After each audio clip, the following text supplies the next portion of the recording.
Hi, this is Darren Hardy, publisher of Success Magazine, and I'm here today with Jay Kinder and Michael Reese, and this is going to be an extraordinary interview. Let me tell you a little bit about these two gentlemen. They are the best-selling authors of The New Rise in Real Estate. They're also founders of the National Association of Expert Advisors, and the accolades for these two gentlemen are extraordinary in themselves. Wall Street Journal, they were the top 200 worldwide as recognized. Real Estate Magazine, 30 under 30, and this is the phenomenal thing for me is having been in real estate in a past life myself. These two guys sell between 500 and 800 homes per year. So I'm pretty excited to try to figure out how that is possible, physically, mentally, emotionally, spiritually, and the rest. So welcome, gentlemen. It's great to be with you guys. It's great to be here. Yeah, welcome to our fine city here of San Diego. Glad you guys could make the trip in. So, first question for you, just right off the bat. How did you do it? I mean, tell me the 2 or 3 principles, because of course there's probably, thousands of little things that all add up into the big success. But what are 2 or 3 of the core principles that you would say you would attribute to the reason why you're able to sell 500 plus homes individually on an annual basis? What are the 2 or 3 principles that you would attribute those? And they got to have a big why behind it. So, we've been pretty passionate, I think, about wanting to be successful. And, I think that's why we resonate so well with you and we love reading your magazine is because, we want to be successful. We want to do the best that we can do. We want to give the best we can and provide the best service for our clients. And the big why was one thing, and then I would say... Let me ask you before you move on, because obviously I'm a big proponent of identifying your reason why, something that is a white-hot burning desire inside that's going to get you up early, drive you through the day, put you to bed late at night. So if you don't mind, I'm going to ask both of you this individually. What was your why? I'm a competitive person, and there's a lot of little things, like I try to connect the dots going back. I'm always continuously improving. That's just been my drive, I think. But it's funny, so I hope you don't mind. Yeah, no, absolutely. Our stories are so similar. I mean, number one, my initial motivation was at 8 years old. I remember sitting in front of the television and Robin Leach came on. It was the lifestyles of the rich and famous, and I sat there and watched this episode. And these guys who had this incredible wealth, and then I got to hear them speak and interact with Robin Leach, and I'm like, these guys aren't that smart. Yeah. If these guys can do it, I can do it. And so really that was sort of the motivation. It's like, hey, it was a competitive thing, and it was a realization. It's like, hey, it's probably not as mysterious and difficult as everybody imagines it to be. I believe I could do this. And then I got into real estate when I was 20, and the pivotal change-making moment, the defining moment in my life was when I happened to go to a seminar at 18 years of age as well, and the light bulb turned on, and it's like, oh, these are the philosophies and the principles that if I just follow this path line, I could reap the same rewards as the people who traveled before me. Yeah. So pretty extraordinary how parallel the paths are. You said something too. You said you believed, right? And that's something that I think came early on is when you make that investment in yourself, or you go to this conference, or you attend an event, and you start to go back and you implement something and you have a little bit of success. And that was what I experienced early on. My business didn't explode the first year after Dale Carnegie. I think I did 22 transactions, and it wasn't the greatest income. I think it was like, I don't even think I made $30,000. I think I made $22,000 actually, because my average sale price was like $50,000 in Lawton, Oklahoma at the time. So it wasn't a lot of money, but I was like, wow, this is incredible. And I saw agents selling bigger houses and getting $3,500 checks. I'm like, that's amazing. That's more money than I've ever made. If I made just do that twice a month, that'd be the most amazing job ever, right? So that was, I think, what inspired me, was seeing that it was possible and having success in just a little bit of success in going and learning from someone else that was doing it, and those conferences, those books and tapes, and having that as and I feel so bad if someone's situation was, man, I went to an event and I didn't learn anything. I didn't, and then their belief is that wasn't a good investment. I've never been anywhere that I haven't learned something, either from someone I was sitting next to or from whoever was on the stage, and it's just been a principle of my life. I go to more conferences now. I think we've traveled across the country everywhere, just learning and getting better, because there's so much opportunity for us to grow as just a human being. Yeah, nothing like that little taste of success. Sipping the wine of the chalice of victory. One time, you can't wait to get back to the next sip. So I want to hear from you, Michael. What was your initial reason why? What was that? The beginning motivation of wanting to be such a great star? Well, before we started this interview, you said these are our goals for the association, and we don't ever not hit our goals. Yeah. So there's a big ambition and there's a great sense of confidence. Where did that initial motivation or your reason why come from? I would have to say freedom, because at the time I was working in the health club business, and I met Jay. He was driving a big, huge boat across the water. I mean, if there was a picture of freedom, I can still see it to this day. I didn't have freedom in my old job. I did well. I had success, but I experienced high-level success. I got to the point where, I wasn't looking at price tags. I was always frugal, so that didn't really matter. So it wasn't the money. But I liked the freedom that the freedom that real estate offered me. Now at the time, it was time freedom, which I thought it was, but there was a transition into the freedom that was provided where there was no ceiling of income. Because when you can really get up and truly have that passion to read another book the next week and pick up another one, and you don't want to put them down, and you're seeing the translation of what you're learning being applied and the actual outcomes of those things. You're right. It's like sipping the cup. It's like, man, when can I get my hands on another book? I would say to your very first question, the habit that I learned was, and I did not know this. The biggest thing that Jay ever taught me, and I'll say this till the day that I die, I tell my son it, is that I was so frugal that I wouldn't pay for anything. And I believe in my heart that I would have been a lot of talent, like that kid in high school that never made it, but was amazing high school football player. And there's something that has to happen within that person internally for them to really go to the next level. I think that was investing in myself, because there was no shortage of Jay willing to invest. I didn't see the point. I didn't see the purpose. I wanted freedom, but I wasn't willing to invest in to get freedom. And there was, if I look back, and I had to, which was the connecting dots was always easy to do looking backwards. When I look back, I can remember, man, this income stream I would have never had. I would have never done. The freedom would have never been there to, leave for a 10-day trip to Italy when, my second year in the business with my 21-year-old girlfriend, if I wouldn't have charged, implemented this system and had this, this process in place, or, and all those things that I learned as a result of flying around the country. So I would say that was probably the biggest thing, is modeling, investing in myself, and the why was really looking for a way to become more free. And I don't think that freedom always translates into working less.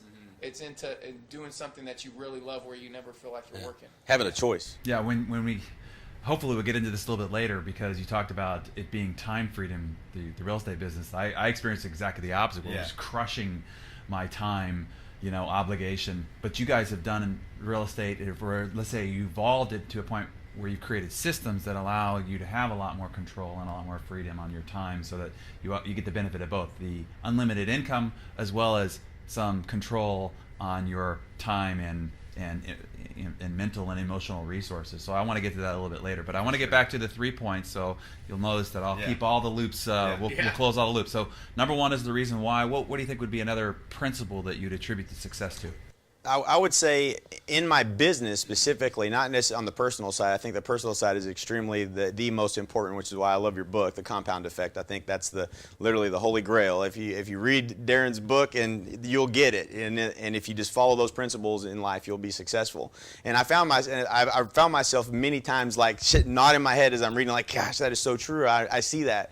And this little things, like as I started to become successful, I started sharing with the agents in my office, and they were always complaining about the market and this and that and the other, and I eventually got so frustrated with all the negativity and the people that just wouldn't even do anything. They wouldn't even take a step forward, that I moved out into like a trailer house next to my dad's office. Then I said, I'm not going to be around it anymore. I'm going to go do my thing over here. And that was just one of the things to do. It's in your book, and that's an important part of it. But the second thing I would say that really made a huge difference in my business, that really took the leap from doing 40, 50, 70 transactions to 200 plus that was the biggest gain that I ever had. It was more than a doubling of the business, was differentiation. I was able to differentiate my value in the marketplace. Now, we'll get to what you talked about. It didn't start out as, having freedom, let me tell you. It was 7 days a week, 14-hour days for like 7 years, doing it the hard way and not realizing, all the things that we still hadn't learned in order to fix that problem. So I created a monster, is what I created. So I'm always a big believer of the takeaway. So if somebody's listening here, I want to make sure that they got something written down. So the key idea is differentiation, identifying your unique value, why somebody would do business with you over somebody standing right next to you. That is an important answer. So let's give people a couple of ideas based on your experience. What were the couple of few ways that you differentiated? And then I'll ask you the same question, because I think it's an important question to answer. So let's at least use the fodder of your personal experience maybe to generate some ideas. Sure. So it's evolved to this point. This wasn't where I probably started, but this is where it's evolved to, and this has been the best takeaway I could probably give you. Is we created the Expert Advisor Home Selling System, which is what you get as a member of the National Association of Expert Advisors, and when you go through the certification of Certified Home Selling Advisor. And what we did was we created a proven, repeatable system that's backed by market research to help you sell your home for up to 18% more than the methods of traditional real estate agents. Would you like for me to show you how we could do that? Now, if you're a for sale by owner or an expired listing or any seller that may be interested in selling, and I ask you that question, and I can tell you how many times they're going to say yes, and it's every single time. Everyone wants to know how to sell their home for the most amount of money. Now, you have to have a system to back that up and processes to manage the variables involved in the home selling process to be able to attract the highest offer and negotiation platform that puts you in a position of strength, not weakness. And there's a lot of pieces to that help make that possible. But just being able to say that on the phone, I can call 10 for sale by owners and I could set appointments with all 10 of them, because everyone wants to net the most amount of money when they sell their home. And if I can show them how to do that, then I have a really good chance of being able to help them. So let me see if I can summarize it. So it's outcome-based, selling your home for more than somebody else can. Now, everybody can say that, and you backed it up by saying that it's research proven through systems that are repeatable and proof that we've done this before. So you're saying this is the outcome everybody wants, and this is how we deliver on that outcome, and that what makes it different for us than somebody else, right? So if the other agent doesn't have a system to help you sell your home for the most amount of money, and it's proven and backed by market research, the question I would ask you is it worth paying them, or should you be working with us? Right, exactly. Good. I like that. So in the beginning days, now you guys have evolved this to get to this great outcome, which is extraordinary. Obviously, it's kind of competition crushing. Yeah. In the beginning, what was some of your differentiating points? Because you obviously had this escalation of success along the way. What were some of the early ways of sort of distinguishing yourself amongst the group? At the beginning, I remember offering guarantees, a lot of guarantees, satisfaction guarantees. We learned from Jay Abraham, and he's really big on making the barrier of entry to your customer very low. And so we had strong guarantees, and we played with them over the years. I mean, in fact, Jay just had one of the biggest, takeaways from his guarantee and tweaking it just a little on his billboards. And it was being committed to always knowing that there was a better way. And our philosophy is this, Darren, is that if you can't afford to track, you can't afford to market. Mm-hmm. And so we are, the big word 2 years ago at our conference was Kaizen, just continuous improvement is a core value of ours. And so at the end of the day, we feel like, the person that can afford to spend the most to acquire the customer wins the game if they dial in conversion. And so it's an equal balance, right? It's not always trying to generate in our business, because we do as real estate agents, whether we agree with it or not, we own a business. Mm-hmm. And we either obey the laws or we disobey the laws that govern our ability to really grow the business. And one of the 5 ways to grow the business, which we teach, is lead generation and conversion, which are the 2 probably most important things that we find agents are dropping the ball on. They're either spending too much on lead generation, thinking they need more leads, mm-hmm. when really they don't have any skill sets for converting the leads that they have, or they spend all this time on the phone to get on an appointment and go up against Jay and lose, mm-hmm. because they don't have the conversion of what they're going to do behind the door once they get face to face. And so it's not only matching the message of what we would consider as the USP, it's having it backed with those presentations and those tools and the systems that allow you to convert those appointments and those leads. So, probably one of the things that Jay says, some things that are, and he said, the biggest problem I see right now is on the buy side of the business is agents call a lead of someone who says, I'm looking for a 5-bedroom, house, 3-bath. And that's not a lead. They didn't say they wanted to work with you. They went and put information on your website. But top marketers attract those people. And that's Jay. 1 month when I went to his office, he sold 92 homes in a month. And I was asking him, I was like, it was in April. And I was like, how the heck do you sell 92 homes in a month? I said, show me your board. I want to see your board because I didn't You have a good March. Yeah. Yeah, right. And I was looking at his board, and everybody that I could see had either went to jaykinder.com, meaning they knew they were going to Jay Kinder. They were looking for Jay Kinder, and he had positioned himself in the marketplace as a way to attract the business, don't chase it. Not where I'm looking for a 3-bedroom, 2-bath home, and then you call me up and I don't know who you are. No. You try to call them from 3 different phone numbers. Yeah, because then you have to call all these people to then convert. Your conversion goes up. So it's not about always just getting things done. It's getting the right things done. It's about, we teach people, don't worry about always just pulling the trigger. Let's make sure we hit the target. And so one of the biggest things that I think was the biggest thing for me was really moving. And I didn't even know what this meant. So I'm kind of embarrassed to say it, but moving from a tactical business person to more of a strategic business person. So we spend a lot of time every quarter, every year, really saying, where do we want to be in the next 12 months? Where do we want to be in the next 60 months? And what are we doing in the next 90 days to get there? And then really giving ourselves permission to not work on some of the other things so that we can obey the law of focus and implementation and execution. So I'm mentoring a lot of CEOs and a lot of companies myself. That right there is the biggest downfall of most businesses, is that they market tactically, not strategically. And if you can transition your business into a strategic marketing system versus tactical, you can multiply your business many times over. Now, there's a couple things you said there that I want to have you repeat so that I can get this recorded, so when I rewatch it, I could put this in my journal. I was like looking for my notes and so forth, but there's a couple of great lines you said there that if you can't afford to track your marketing, you can't afford to market. Right. And that, I think, is critical as well, because a lot of people spend money on advertising and marketing, and they don't have any idea what the ROI is. And so they really don't have any business marketing if they're not really tracking in order to iterate and improve, or to see how it actually is working, if there's a payoff to it. And the other thing is that I think is a key point, you said that the person who can spend the most money to acquire the client is going to win the race, the war, so to speak, right? I mean, and it's being able to track so that you know kind of what your ROI, lifetime value, conversion possibilities are. Is that correct? Yeah, hope is not a strategy. Right? Yeah. Strategy. That's great. Okay, so hope's not a strategy. I love that line. All right, so we've talked about your reason why. You've talked about differentiation. So these are some phenomenal points. So I can't wait to get to number 3. What would be number 3 of a principle that you would attribute your guys' great success to?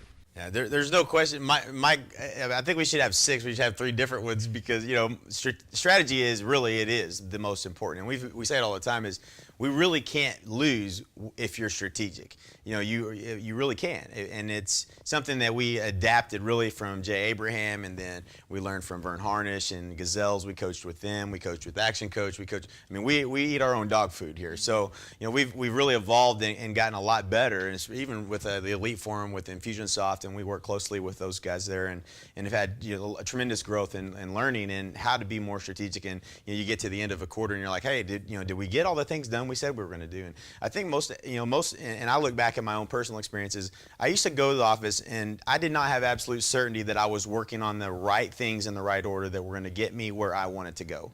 And that was a big challenge for me. And I think it is for most agents. You get done at the end of the day and you get your butt kicked out there and you're like, I don't know if I did anything that was getting me closer to my goal or not, but I did a lot today. And that's what happens in real estate. And I think, if I was going to say there's another principle that I think is important, I would say it's probably, as we started to learn how to leverage ourselves. And we grew a business, we grew a team, and a lot of people are scared to make a hire and maybe not really, see the value in that. But at the end of the day, there are activities that I found myself doing, and for me, I'm just selfish, but there was things that I just hated and didn't like doing. And my poor first assistant got to do all of those things, because I delegated anything that I didn't like doing and anything I had no business doing if I wasn't good at it.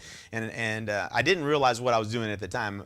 I wasn't this smart, but I was delegating my weaknesses weaknesses and I was focusing on my strengths. And that's what you should do if you want to be successful, because you're going to enjoy things a lot. You enjoy your business a lot more. I only did things that I like to do, and the rest of the things that I didn't like about real estate, I got to put off on someone else. And I'm fortunate now that we have a great team, and we all have our own expertise in different areas, and they all add value to the experience of the consumer, which is the number one focus for us, is really providing an amazing consumer experience that is repeatable. And I found that in my business, as I grew my business, I became more successful, but my service became more unstable. I couldn't make as many phone calls because I had 150 listings, and how are you going to call all those people and tell them what you did today? Because they didn't know what the process was. I didn't educate them on the right ways on the front end, and had no way of staying in touch with all of them and going after new business. So my business was no different than anyone else's. It had the ups and the downs. You sell a whole bunch of houses, then you put out fires and you try to close them all. Then you sell a bunch of houses, then you put out a bunch of fires. And so it was delegating some of the things off my plate that allowed me to be consistent with what activities I was doing, the KPIs, the key performance indicators, the things that were driving revenue for me. And I focused on doing those things, and I delegated all the rest. And I think that was a big obstacle that I had to overcome if you ever want to be really, truly successful in real estate. Yeah. Okay, so your reason why: differentiation and leverage. So 3 key points for any business. Yeah. I mean, of any sort, of any industry. So would there be any anything you'd add to those 3 key points that would be unique for you? I was about to chew my arm off.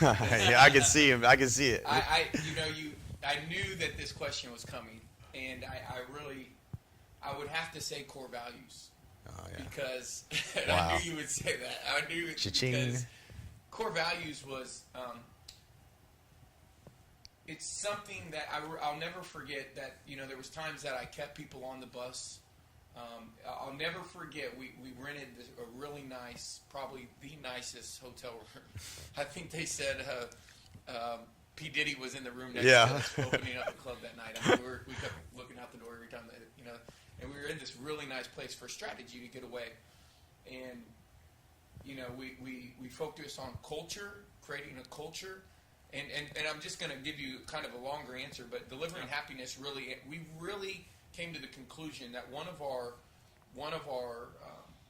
things that we needed to build was a strong culture, because it was a collection of things. It was Jim Collins, Who Before the What. We just kept going back to his website, Who Before What. And there were some people that really didn't need to be on the bus, but we couldn't articulate because we photocopied someone else's core values. We're like, oh, that's These are great. Why would I change them? Yeah. We looked at Warren Buffett's and Charles Munger's and said every time they go into a company, they establish these sets of core values. Those look good. Those look good. But really understanding deeper than that. And there was a book called Beyond Entrepreneurship, one of James Collins, which is Jim Collins' book that he wrote for more of a small entrepreneur. Mm-hmm. And chapter 2 talked about tying in the vision and tying in the strategy and to the core values. And I want to say that if there's any one thing that, looking back, whether it was in anything that I did, they were there. I couldn't articulate them, so I couldn't use them as a filter. Mm-hmm. I couldn't say, well, is this in alignment with our core values? I couldn't really use it as a tool. Mm-hmm. And I couldn't hire to them. I couldn't fire to them. I couldn't set expectations. People, a lot of times, when they're in real estate, they have somebody that's working for them that they don't want to work for them anymore. And they don't know what they don't know. They just know somewhere deep down inside it, something's not right. Mm-hmm. And I don't believe that you'll ever really get to where you need to without the who before the what. That doesn't matter what you're going to do. Real estate, I believe that Jay and I can go into anything and be extremely successful. And I think that the people who are successful in their own right can do it because they have established these core values.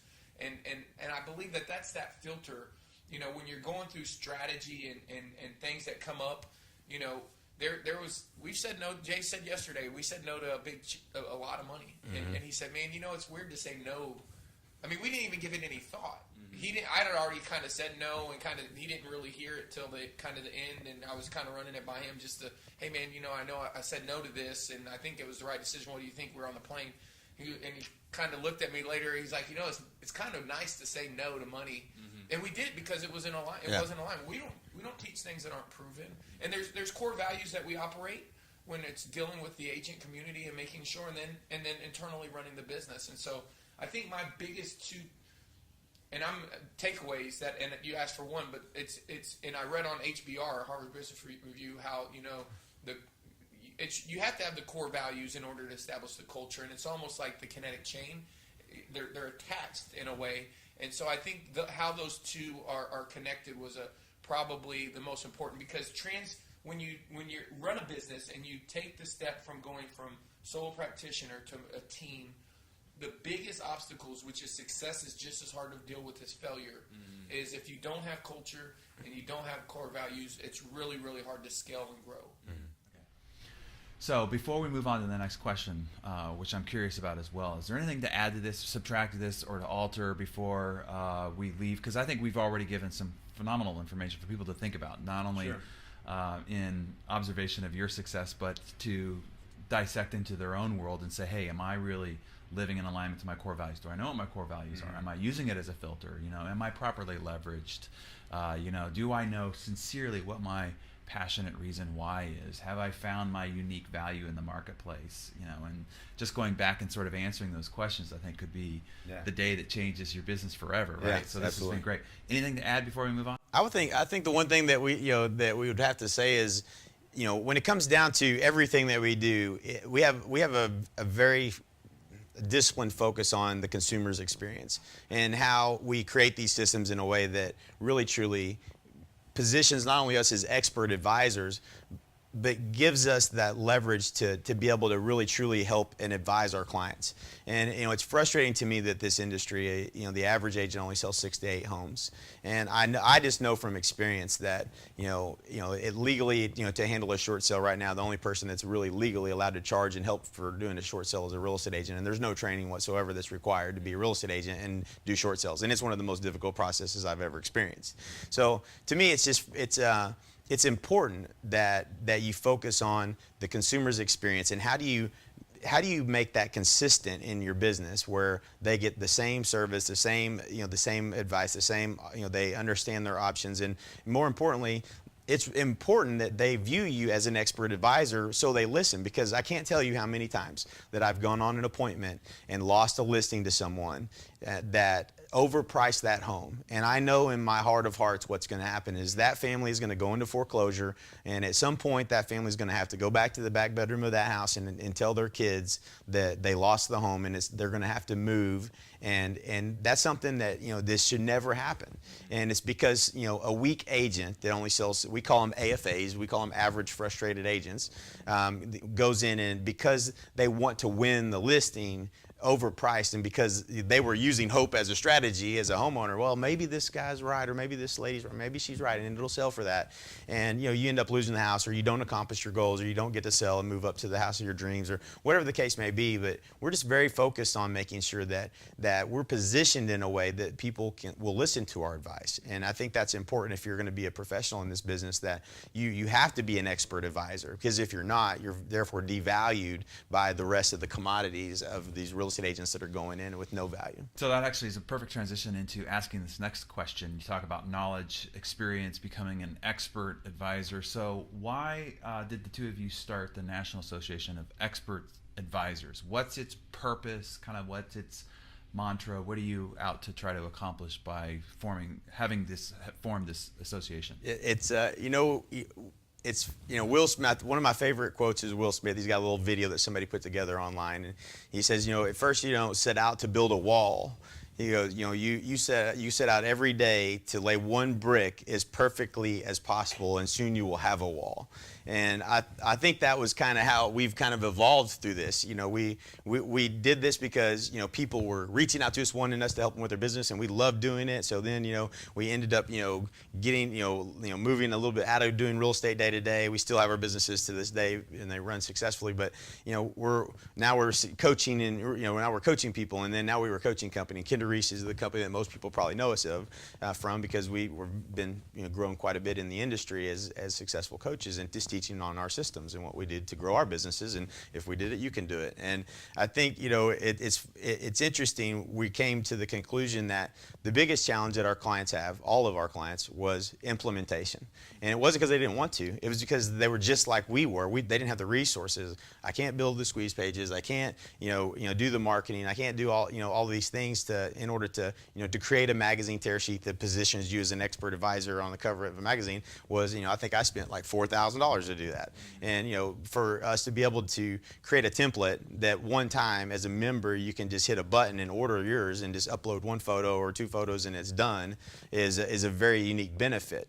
And we couldn't do that as Kinder Reese because it just didn't make sense, how it would all align, because we couldn't leverage all of the things we're doing. So we created these systems that as a member you get these tools and you can use the same tools we use in our business and literally in push button fashion. And we give you the knowledge, the training, not just coaching, but the training on how to execute in a way that's going to really improve your business for the long term. You told me a little bit about it before we started. The thing I like about it is you've taken all the years of experience, all the headache, heartache, wallet ache that you've invested to learn kind of what works, what doesn't work. There's no better, I think, knowledge than through experience, not just theorized or, philosophical musings that you read somewhere, picked up, that you're then parroting, but you've actually gone through the hard gauntlet of figuring out what works, doesn't work, created systems, proven to have it work in phenomenal fashion of results in your own world, and then now you're basically templating it and handing over these systems so somebody can plug and play. I mean, imagine the amount of money that your systems have produced for you individually, the amount of investment that you had to make to create them to figure out what works, and somebody can now just step into that, essentially push a button and then follow the plan and then get the rewards on the other side. I mean, I can't believe someone didn't do this before. It's awesome. Let me tell you from my point of view, having lived in your world so I understand it, and then having lived in my world, which is the personal achievement industry for the last 20 years, the value that I see in this association. So there's already huge, enormous value in taking, for instance, I'll take it from my world.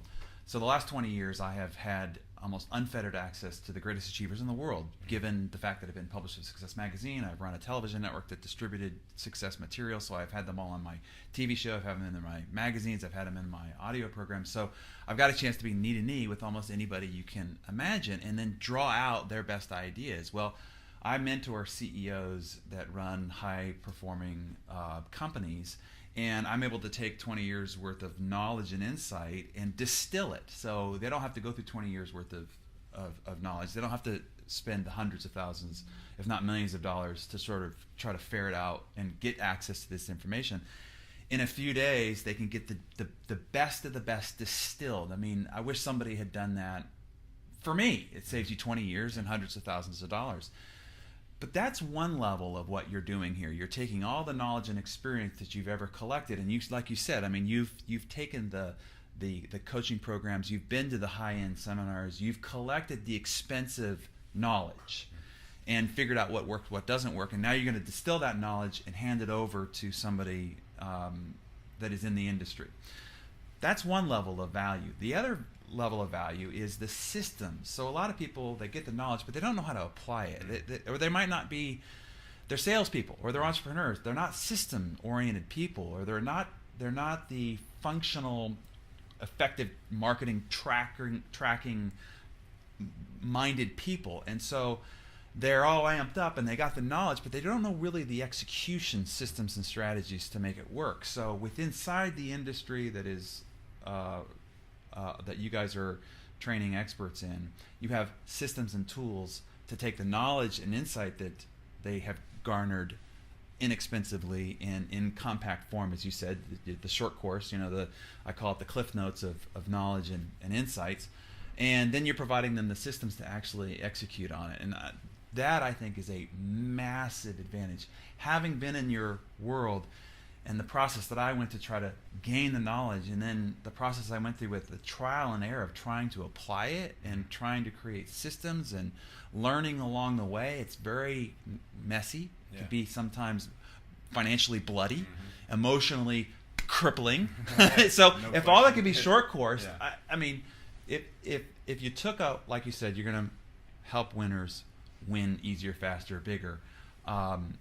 If they spent tens of thousands, if not hundreds of thousands of dollars, just a short course, all that, it would be worth it. So I don't know what you guys charge for your association, but I hope it's a lot, because it will then be treated with the reverence that I think it deserves, because it's a massive service to be able to distill knowledge, and then to be able to create systems to execute on that knowledge, I think is extraordinary. So what are the few things, if you were to boil it down, that you're most excited about when it comes to the association?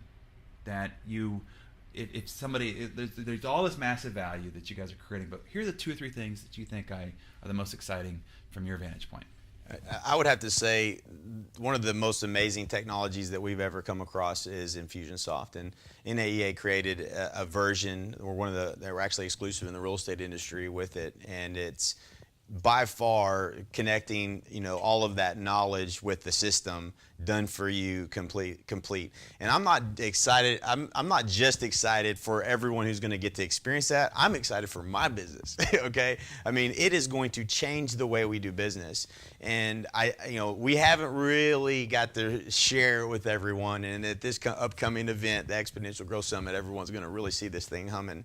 But it's incredible what it'll do, and it's incredible how much relief it's going to give a lot of real estate agents in terms of the areas of business of growth that never get applied, like lifetime value, which we didn't really get a chance to really talk about. But it's a huge opportunity because most of us say we want to stay in touch with our past clients, but we never did. I never did for the longest time until Jay Abraham beat it into my head, and I saw how much money was being left on the table. And there's just some amazing things that this technology allows you to do, and I'm really excited about that as much as anything, because it really, whatever you can dream, it can do. So I'll just say this: so all the best marketers I know use Infusionsoft, but I will also say it's a beast to try to figure out. Absolutely, it's a beast to implement. I've had many marketers become incredibly frustrated with how to actually get it to work for them. Now it's an amazing system. It's like anything. The technology's there, but getting it's like Oracle's a perfect example. It's phenomenal software, but getting it actually to work with what you want it to do for you can be a nightmare. So what you've done is you've taken great technology that all the best marketers use, but you've also figured out how to make it work for real estate. We took the same principles that apply to growing your business in real estate, whether it's communication with your past clients, how you attract seller and buyer business and convert those leads, down to outside the industry innovation and things that are going to disrupt the whole real estate industry, doing teleseminars and webinars and things that are being used everywhere else but never been applied to real estate. All of these things that we've been using with Infusionsoft, with the association and Kinder Reese, we've now applied and executed in real estate with done-for-you videos, done-for-you webinars, done-for-you ways to differentiate yourself. So the same tools you're using, speaking that same language, and you don't have to be the one to record the teleseminar. You don't have to be the one to create the slides for a webinar. You don't have to be the one to write 250 emails. You don't have to be the one that creates all the systems and determines when you need to make a phone call to a past client because they clicked on your newsletter 3 different times, looking at market absorption analysis rates. So they're most likely an interested seller that might be thinking of selling. But building out all those systems and delivering them done for you is a massive help to the real estate. I couldn't have done it on my own. There's no way. It's the bandwidth of the association that allows it. If I were still in real estate, I would write you a check for $50,000 just to say, just give it to me, because I know I need it, and I know I'm supposed to have it. But I would pay a coding software engineer $50,000 over a period of a year or two anyway to just get probably 10 to 20% of where it's gotten as a whole. So I would pay you. We tried that too. I mean, we did the same thing. We wanted these solutions for our real estate businesses. Selfishly, this is what we needed to be successful in real estate. And we spent that money. And I've tried to talk to coders and people in technology that don't speak sales language. I don't know how to speak to them. They don't listen to me, and we don't communicate very well. So that's a hard thing to try to do. For me, it just wasn't ever going to happen. If that was what it was required to do, I spent 2 years trying to do it, and we got maybe 10% of the way there, and couldn't ever really find a software that could do what we wanted it to do. And we're really happy that Infusionsoft, we had the opportunity to work with them at this level. I mean, they're a major player in the game. I think they're going to change a lot of small businesses. Huge value, by the way. I have no vested interest in your association, no vested interest in your businesses whatsoever, no vested interest in Infusionsoft. I'm just saying that being able to figure out how these technology systems can you take these brilliant strategical ideas of marketing and then create the technology that will follow them through and have that done for you is a massive undertaking. And if you've developed systems that work in the real estate business, that's a huge short course. And just to dovetail what he's saying, I think my biggest takeaway from this, you said the most excited thing at the NAEA would be the same. And for the reason why is the aha button, the principle, because sometimes we have to break it down for them, is that your database is really appreciating or depreciating it every day. And it's elastic. Its value is elastic to your communication. And you either have communication or you don't. And I just think being able to, with technology, being able to automate those things, and down to the customer experience thing that you were saying, down to the tracking that we said, down to the differentiation thing. I mean, every point that we nailed on, Net Promoter Score built in. I mean, that's just everything we've learned you can apply, and incredible. So it's all the knowledge, all the key principles that you've learned applied technically into a system that will execute on them. So I don't know if you've ever really, most people don't know, and they never will. But Jay Abraham teaches this: a headline can change the open rate. Right. Some people, a text message might be able to do something. A voice broadcast, the force multiplier by land, by sea, by water. Really, so many people focus in business on the wrong things. And if you can take a guy who's getting 100 leads and converting at 2.6%, and you can, instead of him, and his dollar cost acquisition per lead is $26.79, he might not know that, but you discover that. And most people would try to say, hey, let's get a better website, and he's working on the wrong things. And if you could say, well, how do you convert the leads that say they want to do something in 6 to 12 months? How do you communicate to those people, why they're incubating? How do you deposit in your future bank? And everybody's really good. First of all, no one's really, really good to tell you how many of your leads did you call, to manage the process of really being able to dig down and drill down within the data from prospect to suspect to past client to, like he was talking about earlier, who's consuming what. I believe that not only are we going to change the way that real estate agents practice business, I believe that the people, the early adopters, the people that really get behind the association are going to build businesses, because I believe that the real fundamental business that you have is your database as a real estate agent. And that right now there's been nobody. Everybody has tried, everybody has great intentions, but it's the who before the what. And we're just trying to put the best team together so that we can really serve our community. Yeah, fantastic. So as we start to wrap up here, just give us a couple things for everybody to think about as they leave this fantastic interview. What are the 2 or 3 things that you see as the major differences between the expert advisor as a real estate person, professional, and what you call the AFA, the average frustrated agent? What are 2 or 3 of the most distinguishing differences between those 2 categories of real estate people? I would say priority confusion. They don't know. They got 9 or 10 things going on at a 70 or 60%. They're trying to do 100 things. I think that the one distinction that I'll say, and I know Jay, we have a lot of these. But that's probably one of the biggest one is the average frustrating agent is they never have the time to get it done, but they always find the time to do it over. And we're more of the measure twice, cut once, be effective and efficient. And so that's really, it's the allocation of your resources, both human and financial. I think that the expert advisor understands the importance of being strategic and not just getting up because you have a good idea, or as we've kind of referred to to our community as chasing squirrels or shiny objects. So I think that's a huge thing that I've seen, is that real priority confusion. What do you got to do today, this week, this month? And have really taken the time out to not only manage the present but also manage the future. I would say, another one of the real reasons that we feel it's necessary for us to differentiate ourselves from the average agent is disruptive innovation has affected so many industries that are very similar to the real estate industry. And there's no question it's coming. It is going to happen. And everyone is I think, on their heels thinking maybe it's not going to happen. But if you look at the travel agent industry, it was massively affected by, Expedia when they came out and all of the various competition. The insurance agents are getting pressure from all. You see it on TV. It's amazing how many commercials commercials for insurance there are. But the pressure is on the insurance agent, pushing them out of the business, taking profit away from them, from the pressure of all these online sources that are taking over. And it goes all the way down to even in the attorney side of business. Lawyers have LegalZoom to deal with, where there was a revenue stream for dollars that they were earning per hour for doing administrative work that they're not getting. Stockbrokers, I mean, the list goes on and on and on. And mortgage brokers already, I mean, has been affected. So it's been commoditized. All these industries have been commoditized. In the middle of the business, if there was a triangle, the middle of that business has been those people have been wiped out. And there's the flat fee service, and then there's the truly differentiated expert advisors that are able to attract business and earn a high fee because of the way they position themselves in their marketplace. And that's where real estate has to go.